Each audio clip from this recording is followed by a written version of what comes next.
internet connection interrupted one of the virtual press briefings of presidential spokesperson Harry Roque. Or Usec Caintic, please. Nako, patay na. Usec Caintic!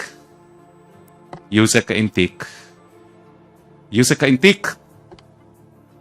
Talaga bang... Usec Caintic, wala kang audio. Roque was referring to Information and Communications Technology Undersecretary Manny Caintic. Caintic's presence in the virtual press conference made things all the more ironic. May internet interruption lang, so may isa pang question ata si Trish. But meanwhile, let's go to Usec Roque, please. Nako, nawala na rin sila pareho. Usec Caintic, ba't ganito? Wala rin si Usec Caintic.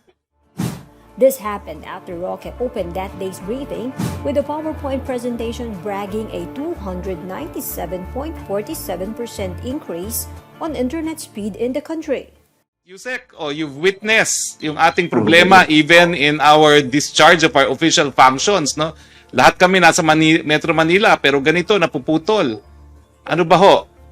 Kailan ba ho mapititigil itong ating hinagpis na napuputulan tayo ng internet? Roque said President Rodrigo Duterte will be informed of what transpired during the press briefing.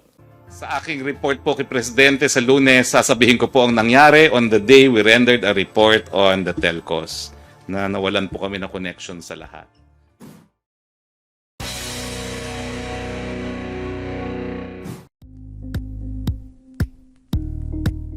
Thank you for watching Politico TV. Please like and subscribe to our channel for more videos.